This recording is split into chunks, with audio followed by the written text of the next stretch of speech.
Este es un problema referente a un proceso de evaporación. Hay que determinar la cantidad de energía en forma de calor que necesitamos adicionar a 50 kilogramos de agua, esa es la masa, que se encuentra inicialmente en condiciones de líquido saturado a 90 grados centígrados. Este líquido se va a convertir en vapor saturado, perdón, sobrecalentado, adicionando una cantidad neta de calor. Y el problema dice que va a llegar hasta 130 grados centígrados a la misma presión. Es decir, es una evaporación a presión constante. El problema básicamente consistiría en calcular el cambio de entalpía, ¿no? Si esto es un sistema a presión constante, el calor transferido debe equivaler al cambio de entalpía total, que como habíamos visto, esto sería la masa por la entalpía de evaporación, ¿no? Que sería H2, la entalpía del vapor sobrecalentado, menos H1, la entalpía del líquido saturado. Esto lo podemos resolver utilizando tablas, ¿no? Que sería masa por entalpía de evaporación. Esto sería un calor latente. Noten que esta es la entalpía de evaporación para pasar solamente a vapor saturado. Para esto hay que sumarle el valor del calor sensible. Es decir, sería la masa por el cambio de entalpía, le voy a poner así, cambio de entalpía desde el punto de saturación hasta el punto de vapor sobrecalentado. Le voy a poner vapor saturado a vapor sobrecalentado. Saturado a sobrecalentado. Esto se debe resolver con Cp. En este caso, se puede resolver fácilmente de tablas leyendo la entalpía H2, pero en nuestro caso vamos a ver cómo se resolvería utilizando Cp, capacidad calorífica a presión constante. Voy a usar esta figura para denotar cuál va a ser el cambio, ¿no? Inicialmente yo parto de aquí, de vapor como líquido saturado, es decir, en la interfase que está esta figura, justo antes de que el líquido saturado se convierta en vapor, ¿no? Este primer cambio va a ocurrir en el estado de saturación. Les decía, la temperatura de saturación que me dan como dato es 90 grados centígrados y a este valor le corresponde una presión de saturación que yo puedo leer de tabla. Entonces, el primer cambio de fase sería pasar de líquido saturado a vapor completamente saturado. Este cambio ocurre a temperatura y presión constante. Entonces, hasta aquí no ha cambiado ni la presión ni la temperatura, solo cambia la fase. Recuerden que aquí la cantidad de calor que se adiciona se llama calor latente. Esto sería un calor latente, que sería la masa por la entalpía de evaporación. Luego, cuando termine el cambio de fase, sigo en el punto de saturación, pero del lado derecho, ¿no? Cuando tengo vapor saturado. Para pasar de vapor saturado a vapor sobrecalentado, hay que adicionar otra cantidad de calor que se llama calor sensible. Y en este calor sensible ya cambia la temperatura. Es decir, de 90 yo llego a un punto, a una temperatura mayor, ¿no? Que equivaldría a 130 grados centígrados. Entonces yo estoy en este punto de 90, a la misma presión aumenta la temperatura, entonces voy a generar vapor sobrecalentado. Ese calor sensible es un cambio de entalpía. Vamos a ver cómo calcular el calor sensible si yo no tengo tabla. Si tengo tabla, bueno, podría leer simplemente la entalpía 130 como vapor sobrecalentado. Le resto la entalpía de vapor saturado a 90 grados centígrados, eso me da el calor sensible por unidad de masa. Y en este caso, la cantidad de calor para cambiar la fase se llama calor latente y lo puedo leer de la tabla. Pero vamos a ver cómo se calcula de manera alternativa utilizando Cp. Para calcular el calor sensible, nosotros necesitamos definir cómo calcular la cantidad de entalpía, ¿no? Para este caso, el calor sensible realmente es un cambio de entalpía que sí tiene cambio de temperatura. Hasta ahora hemos considerado Cp constante. Sin embargo, para vapor de agua, el Cp ya no es constante. Recuerden, el cambio de entalpía proviene de la definición de Cp. ¿De dónde se obtiene entalpía? Bueno, de la definición. Como tal, entalpía se puede definir en términos de Cp. Por definición, vamos a recordar la definición de Cp. Recuerden que Cp numéricamente es cuánto cambia la entalpía cuando cambia la temperatura en un proceso que ocurre a presión constante. Así habíamos definido nosotros Cp. Y esto manteniendo, como les decía, el valor constante de presión. Entonces de ahí, bueno, es que se define el cambio de entalpía, ¿no? Hasta ahora, si yo lo despejo de ahí, en términos diferenciales, el cambio de entalpía debería de ser Cp por la diferencial de temperatura, ¿no? Hasta ahora no he acotado a que ninguna variable permanezca constante. Hasta aquí lo que hacíamos era integrar esto. Y si Cp era constante, lo puedo sacar o factorizar de la integral. Pero en este caso, cuando Cp no es constante, al integrar esta parte, la integral de diferencial entalpía va a ser la integral desde una temperatura inicial T1 hasta una temperatura final, vamos a decir T2, de Cp de T. Y bueno, aquí observamos que en este caso, cuando Cp no es constante, yo no lo puedo sacar de la integral, ¿no? Entonces esto me queda que el cambio de entalpía es la integral de T1 a T2 de Cp de T. Cuando Cp depende de la temperatura, lo voy a poner así. El cambio de entalpía va a ser la integral de temperatura inicial a temperatura final de un polinomio de Cp por diferencial temperatura, ¿no? Usualmente Cp está definido como una fórmula que depende de temperatura. Esto es cuando Cp sí depende de temperatura. Entonces vamos a ver cómo calcular esta integral. Usualmente esto ocurre para gases, vapores y gases, ¿no? Sustancias en estado gaseoso, particularmente en estado vapor.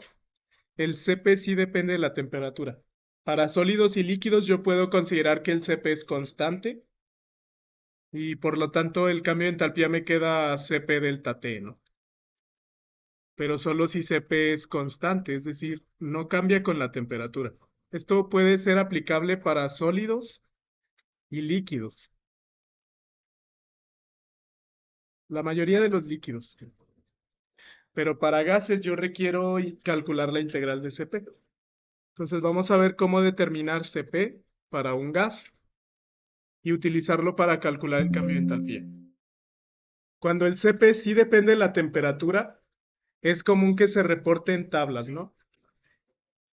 Recuerden, Cp tiene unidades que cambian de acuerdo al sistema de unidades que yo uso. Es común que se reporte el polinomio de Cp de manera dimensional dividido entre la constante universal de los gases.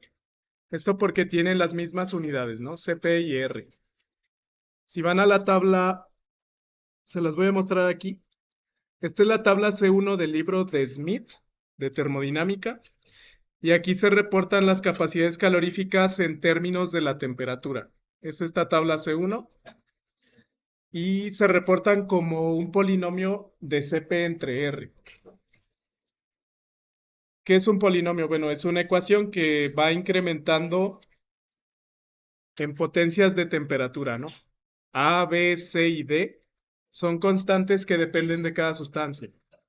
Entonces, en la tabla C1 el polinomio viene como A más una constante B por T más una constante C por T al cuadrado más una constante D por T elevado a la menos 2. Así se ajustó para el polinomio de esta tabla. En algunas otras tablas viene dt cúbica, por ejemplo, como el libro de Sengel. El polinomio va incrementando en 1 cada uno de sus términos la potencia de la temperatura. Pero en este caso, así como viene, así como está, se debe interpretar, ¿no? El valor de temperatura se da en Kelvin. Eso es importante, ¿no? Si yo sustituyo aquí T, La T debe tener unidades de Kelvin. Y Cp entre R, como tienen las mismas unidades y dimensiones, esto es adimensional. De modo tal que Cp entre R multiplicado por la R en las unidades que ustedes quieren el Cp, me va a dar el valor calculado de capacidad calorífica a presión constante a cualquier temperatura, ¿no? O bien, si quiero calcular entalpía, esto lo coloco en la integral. Integral de Cp de T me daría cambio de entalpía. Vamos a ver cómo se usaría, ¿no? Por ejemplo, para el agua. Más abajo debe venir reportado el valor de Cp entre R para el agua. Es el último renglón, ¿no? Les voy a enseñar cómo se lee. Para el agua, si ustedes consultan la tabla C1, estaría así, ¿no? Yo tengo la sustancia, la fórmula, la temperatura máxima en Kelvin para la cual es válido este polinomio de Cp, porque esto proviene de datos experimentales. El valor de Cp entre R reportado a 298.15 Kelvin. O sea, ¿cuánto vale Cp del gas a 25 grados centígrados, no? Se reporta el valor de la constante A, el valor de la constante B por 10 a la 3, el valor de la constante C por 10 a la 6, que aquí vale 0, ¿no? Y el valor de la constante D por 10 a la menos 5. Por ejemplo, si quieren generar el polinomio de Cp para el agua la A vale directamente este valor, ¿no? 3.47. Sin embargo, para B no es directo. Lo que yo tengo que hacer es reportar el dato que me dicen. Me están diciendo 10 a la 3B vale 1.45, ¿no? De aquí despejen B, que equivaldría a tomar ese valor y dividirlo entre 1000, ¿no? O sea, multiplicarlo por 10 a la menos 3. Lo más fácil es tomen este número y multiplíquenlo por el exponente que viene aquí con el signo cambiado, por 10 a la menos 3.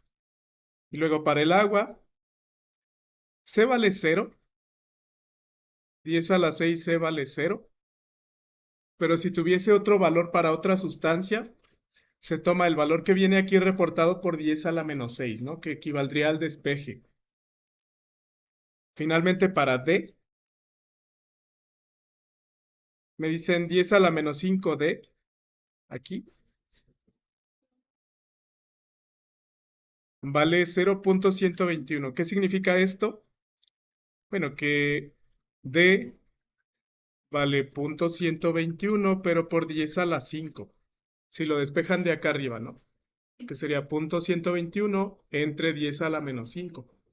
Algebraicamente sería tomar este valor por el exponente que viene aquí con el signo opuesto. Entonces vamos a generar el polinomio de Cp para el agua.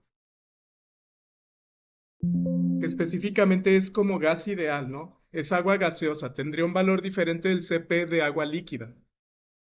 Aquí vamos a sustituir el valor de todos los valores numéricos. La A vale 3.47 para el agua. La B vale 1.45 por 10 a la menos 3. La C vale 0, entonces ahí la voy a borrar, ¿no?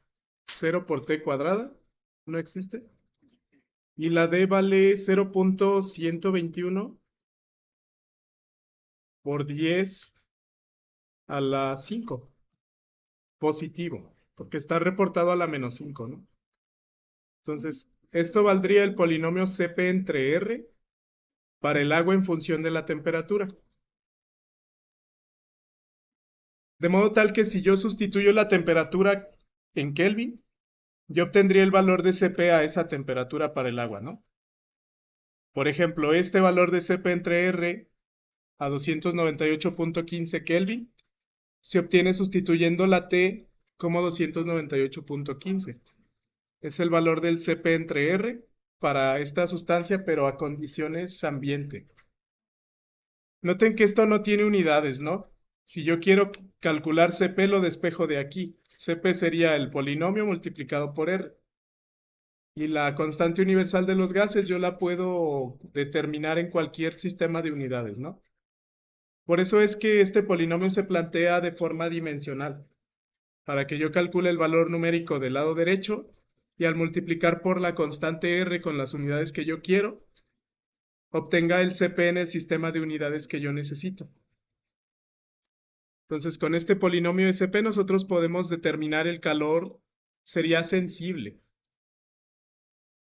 el que estamos analizando de este problema, ¿no? El calor sensible para pasar de vapor saturado a vapor sobrecalentado.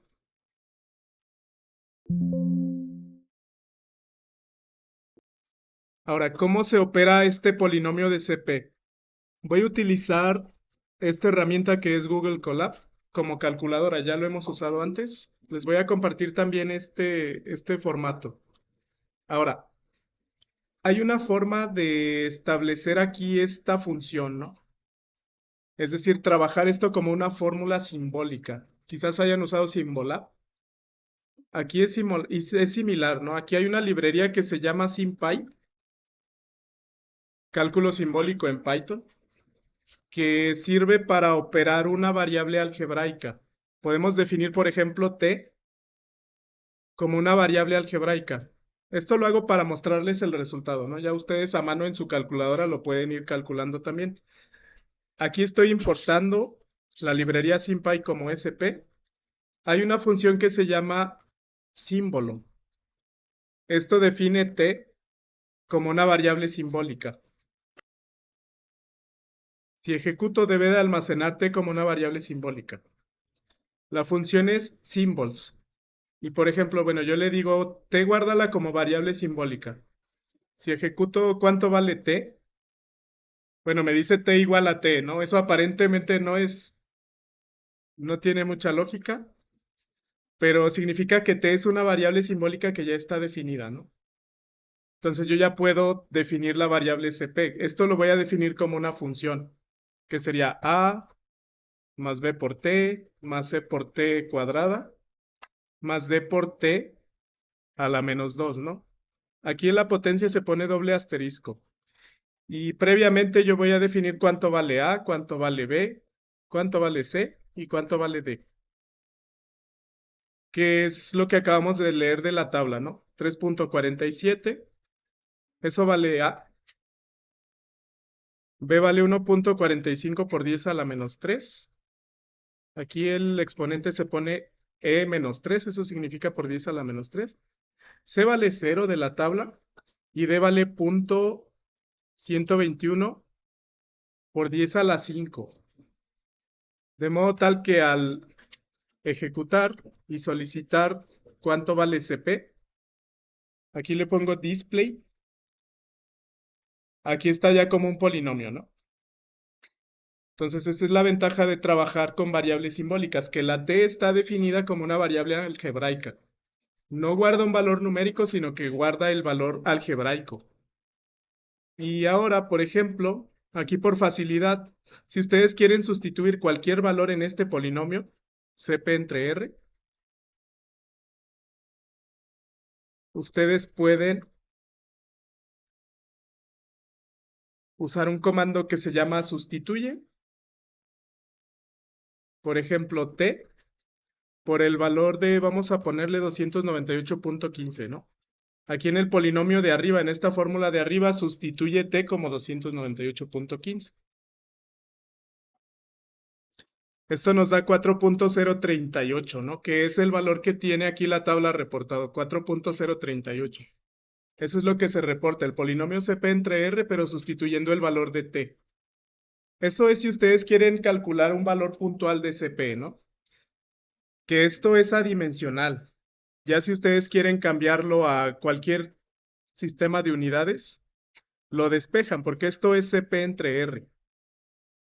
Entonces, pueden ir a la tabla de constante universal de los gases y, por ejemplo, determinarlo en joules por mol Kelvin.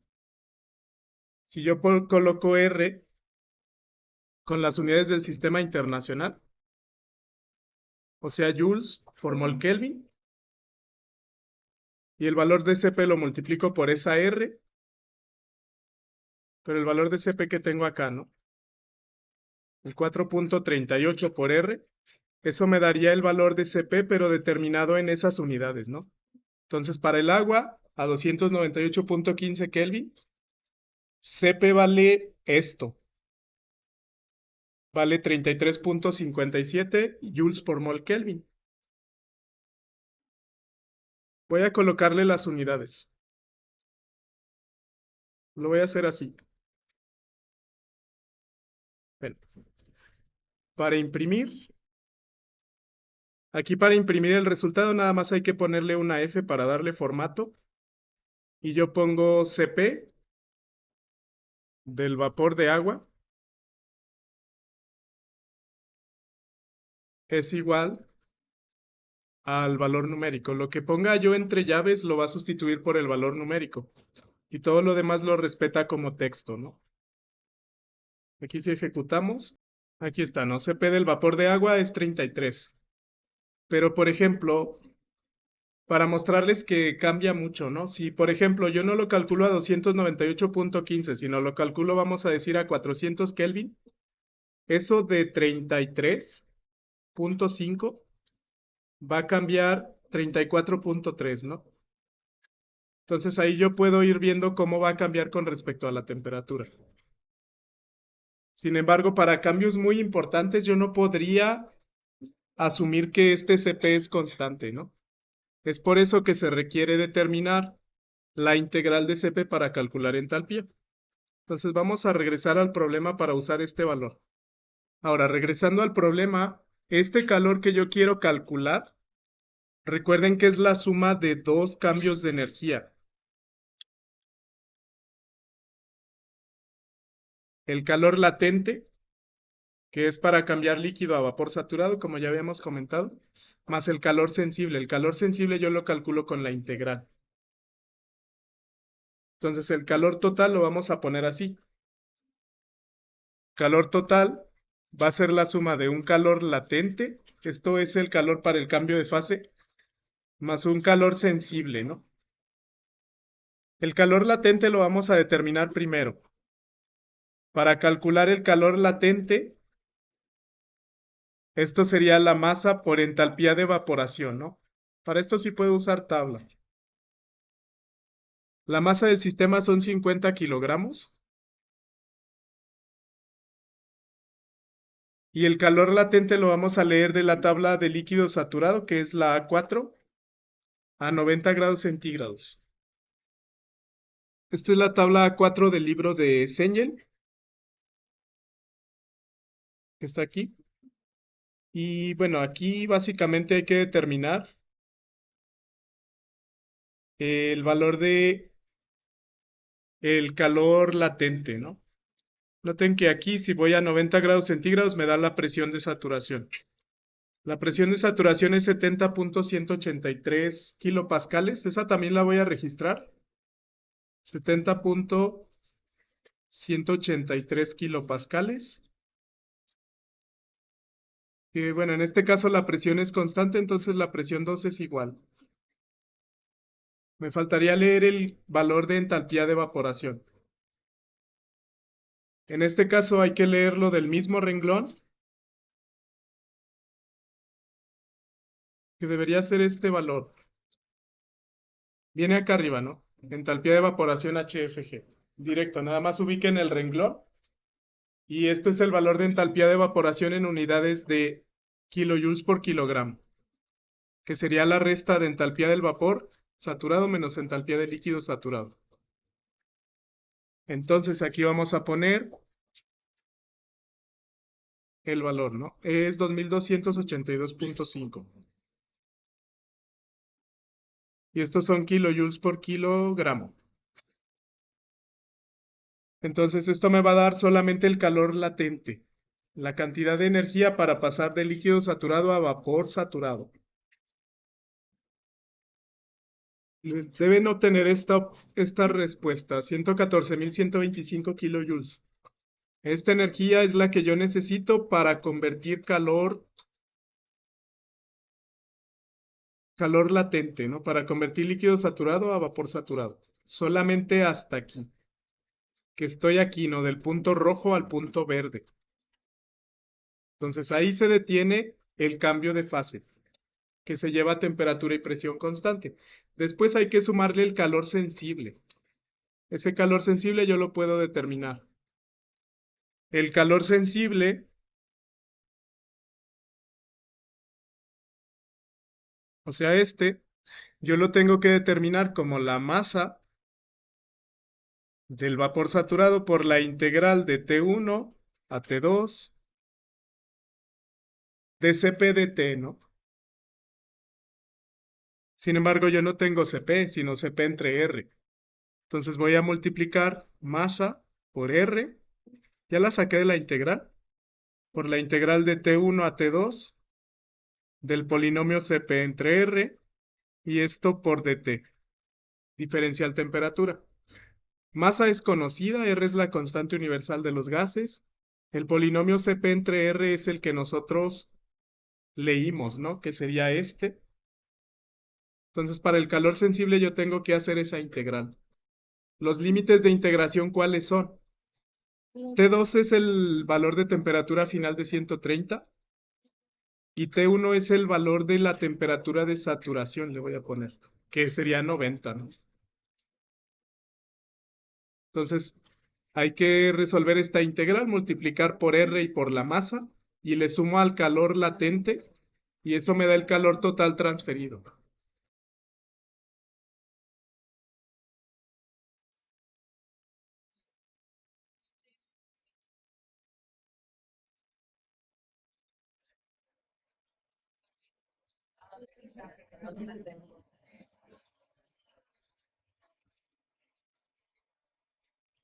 ¿Alguna duda?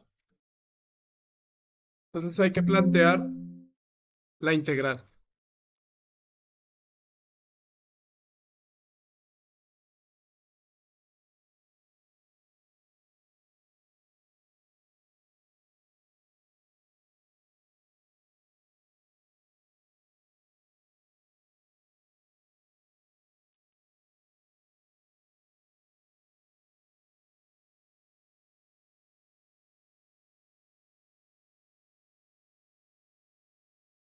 Vamos a plantear la integral así. El calor sensible es igual a masa por R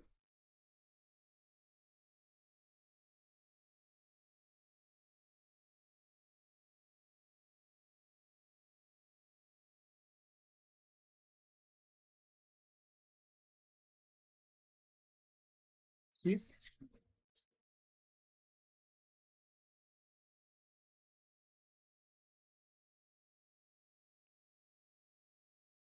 Todo esto de T.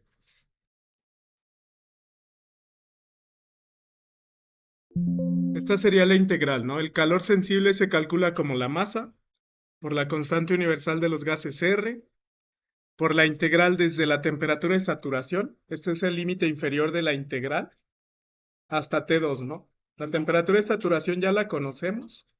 Es donde termina el cambio de fase, ¿no? Es 90. Y bueno, es donde empieza la cantidad de calor sensible, de 90 a 130. Entonces, esos son los límites del Cp entre R de T. ¿Por qué estoy multiplicando por R? Porque matemáticamente yo tenía esto, ¿no? Calor sensible es igual a integral de Cp de T por la masa.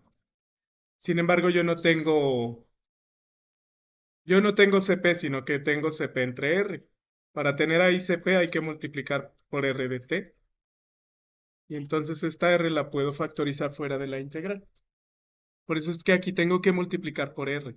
No olviden también que de acuerdo a la tabla C1 del polinomio Cp, T1 y T2 las tienen que sustituir en Kelvin.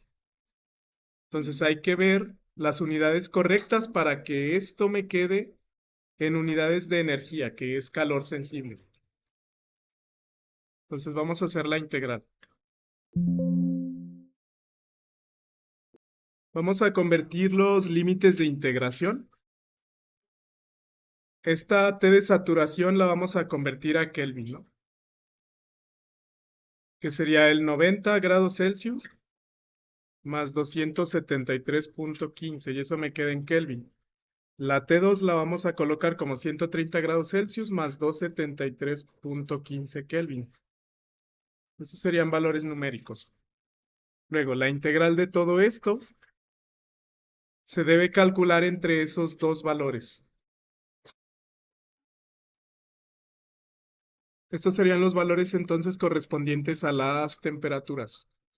Ahora, el calor sensible, si hacemos la integral a mano, va a ser la masa por R. Esta la sustituimos después por la integral de 3.47 de T.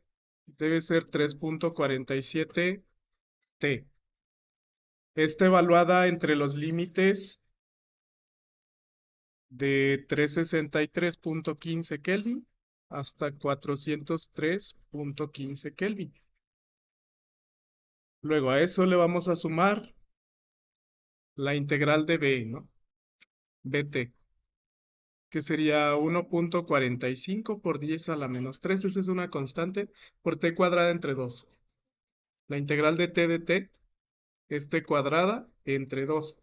Y esto igual entre esos límites de integración, entre 363.15 y 403.15. Igual, aquí no tengo constante C, tengo D, más. La D vale 0.121 por 10 a la 5. La integral de T a la menos 2 de T. Vamos a hacerla aquí aparte abajo. ¿Cómo integro esto? La integral de T a la menos 2 de T. Puedo usar la ecuación, la integral de U a la N es U a la N más 1 entre N más 1, ¿no? Aquí N vale menos 2. Entonces sería T menos 2 más 1 entre menos 2 más 1. O sea, menos 1, menos T a la menos 1 entre menos 1, ¿no? Que bueno, ¿están de acuerdo que esto yo lo puedo escribir con esa fórmula? Como menos 1 entre T. Entonces aquí puedo multiplicar por menos 1 entre T. Y ese menos 1 lo puedo asociar con el menos de afuera. Menos 1 entre T, pero esa T evaluada entre los mismos valores, ¿no? Entre 363.15 y 403.15. Y acá me faltaría cerrar el paréntesis exterior. Ese lo cierro aquí. Vamos a continuar. Ya que tengo esos valores, ya podemos reducir un poco la ecuación para calcular calor sensible, ¿no? Calor sensible le voy a poner aquí, es igual a la masa por la constante universal R por la integral, que ya la puedo ir sustituyendo, ¿no? 3.47 por 300 al revés. El límite superior menos el límite inferior, ¿no? 403.15 Kelvin menos 363.15 Kelvin. Pongo las unidades factorizadas al final. Ese sería el primer término. A esto le vamos a sumar 1.45 por 10 a la menos 3 entre 2, que multiplica a t cuadrada 2 menos t cuadrada 1, ¿no?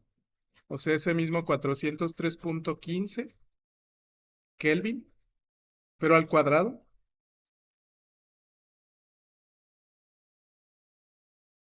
Voy a poner así. Menos 363.15 Kelvin al cuadrado. Y dentro de esa misma llave va el otro término, ¿no? Este más por este menos lo voy a poner negativo. Sería menos 0.121 por 10 a la 5. Lo voy a poner como 1 entre T2 menos 1 entre T1, ¿no? 1 entre 403.15 Kelvin menos 1 entre 363.15 Kelvin. Y esa operación me debería de dar la integral. La voy a reacomodar para que se vea en una sola línea. Les debe dar esto, ¿no? 3.47, 403.15 menos 363.15. Aquí me falta un punto. Esto es B entre 2. Y la B entre 2 se calcula para esta constante, ¿no? La integral de T dt es t cuadrada entre 2 por t cuadrada 2 menos t1 al cuadrado. Esta ya la hicimos, que sería el valor de d directamente pero negativo, por 1 entre t2 menos 1 entre t1. Entonces hay que calcular cuánto nos da la integral. Eso lo multiplicamos por la masa y por la constante universal R, que ya sabemos cuánto vale la masa, ¿no? La masa del sistema es 50. Entonces lo voy a sustituir aquí. 50 kilogramos de líquido saturado se está evaporando. Y como estamos trabajando en el sistema internacional, esto va multiplicado por 8.314 joules por mol Kelvin. Hay que resolver esa operación para obtener el calor sensible. Le sumo el calor latente y sería el calor neto total. Solo recuerden que la integral tiene unidades. Hay que ver qué unidades tiene la integral. Para saber las unidades de la integral, bueno, sabemos que CP entre R es adimensional, ¿no? Pero está multiplicado por diferencial temperatura que tiene unidades de Kelvin. Entonces sí, si hacen el análisis dimensional, este calor sería, la masa se mide en kilogramos, la R se mide en joules o kilojoules. Usamos ahora joules, ¿no? 8.314 joules por mol Kelvin. Y esto por Kelvin. Noten que esto aún no se podría eliminar Kelvin con moles, ¿no? Yo necesito introducir otro factor para cambiar esto por unidad de mol a unidad de masa, que sería el peso molecular del agua, ¿no? Entonces es importante hacer el análisis dimensional para saber las unidades. Si quieren eliminar ese mol, yo sé que un mol de agua tiene su peso molecular en unidades de gramos, ¿no? O sea, 18, vamos a dejar 18. Si lo quiero en kilogramos sería por 10 a la menos 3 kilogramos. Un mol de agua son 18 gramos.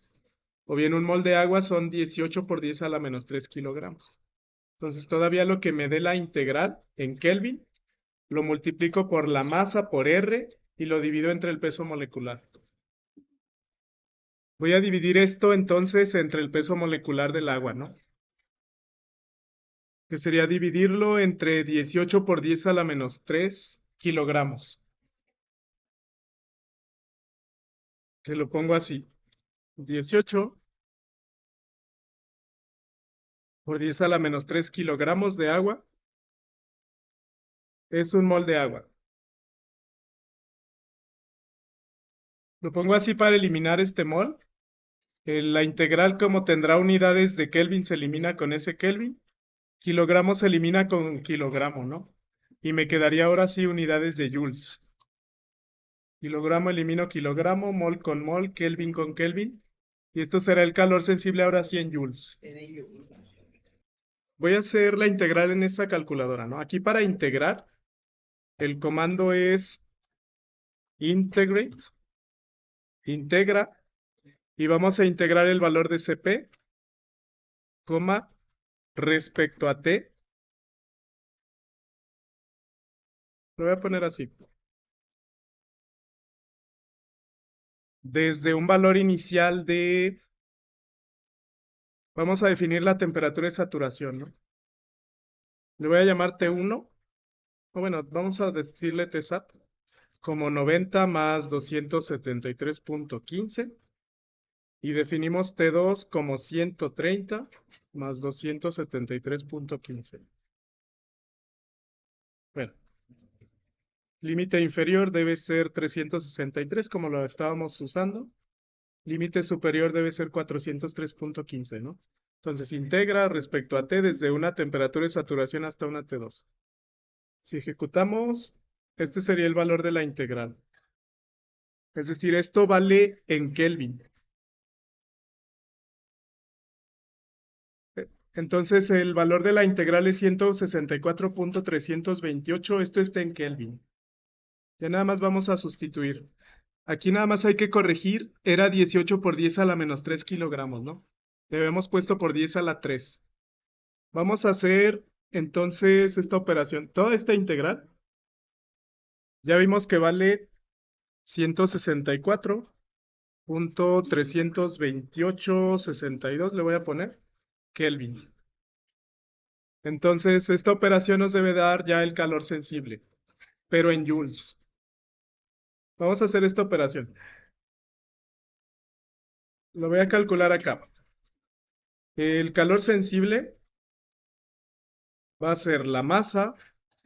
Nuestra masa era 50 kilogramos, que multiplica a R. R la tengo definida acá arriba, ¿no? ¿Sí? Esto entre el peso molecular del agua le voy a poner 18 por 10 a la menos 3.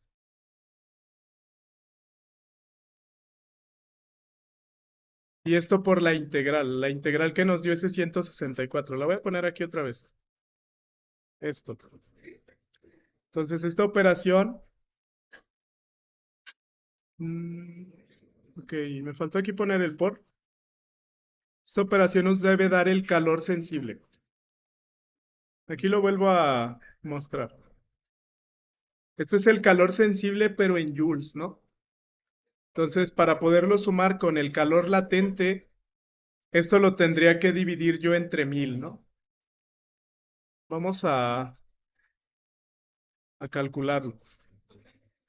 Entonces, esto es el calor sensible, pero en joules. Si lo quiero en kilojoules, divídanlo entre 1000, o sea, 3795, ¿no? Voy a poner aquí entre 1000 directamente, ya para que sepan ustedes que esto es calor sensible, pero en kilojoules. Esto lo vamos a sumar con el calor latente, que sería ese valor.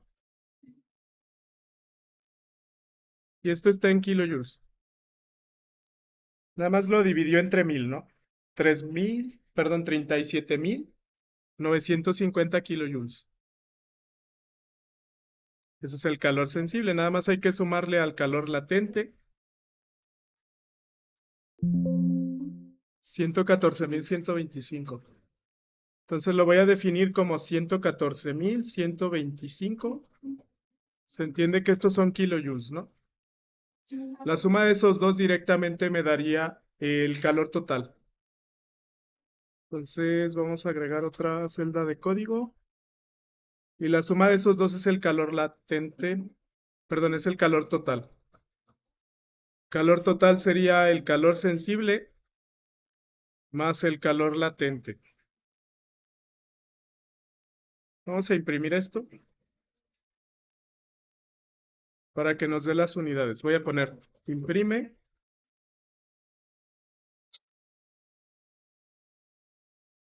Esto le doy formato para que lo muestre como una fórmula. Y esto lo vamos a sustituir en kilojoules. Voy a ponerle aquí llaves para que esto lo sustituya de forma numérica en kilojoules. Y esto sería la sustitución de forma numérica también en kilojoules. Y esto va a ser igual al calor total en kilojoules. Pero esto ya son cuestiones del código, ¿no? Y aquí dividimos entre 1000 más bien, ¿no? Le había puesto entre 100, debe ser entre 1000. Debe ser esto. Entonces el calor sensible lo corregimos y nos da 3795 kilojoules. Eso se lo sumo a 114,000. Sí, 3795 kilojoules más 114,125. Ya en kilojoules debe ser esto, ¿no? 117,920. Esto utilizando CP. Lo hicimos con agua, ¿no? Ya es posible y muy fácil hacerlo con tablas, pero si de la sustancia que requieren hacer el cambio de fase no tienen tabla, tienen que usar este método. Vamos a comparar con el valor que nos dio utilizando tabla. Vamos a comparar. Vamos a comparar este valor con el valor que se obtendría usando tablas, ¿no? Bueno, ¿cómo se calcula usando tablas? Ya lo habíamos realizado. Básicamente hay que leer de la tabla 4 la entalpía de líquido saturado, ¿no? En este caso era 377,04. ¿Cómo se lee? Hay que ir a la tabla A4 y leer HF, como yo lo tengo aquí, ¿no? HF a 90 grados centígrados, porque esto entra como líquido saturado a esa temperatura. Entonces, el valor que leeríamos nosotros de el estado inicial que leímos fue 377.04. Este. Pero eso es H1.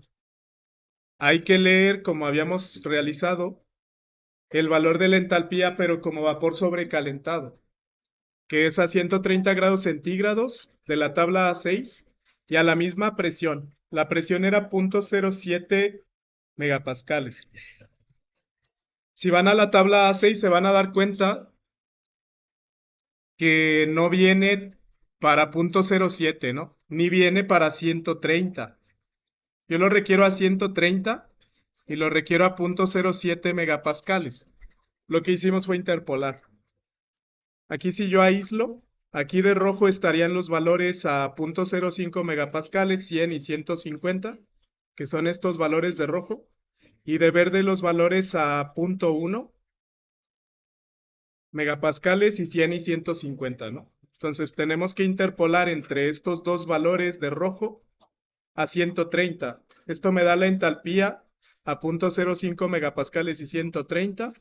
Interpolamos entre estos dos a 0.1 megapascales a 130, ¿no? Y luego hay que interpolar este con este, pero considerando ahora no temperaturas sino presiones, 0.05 y 2741 y 0.1 y 2736, interpolado para el valor de la presión de 0.07.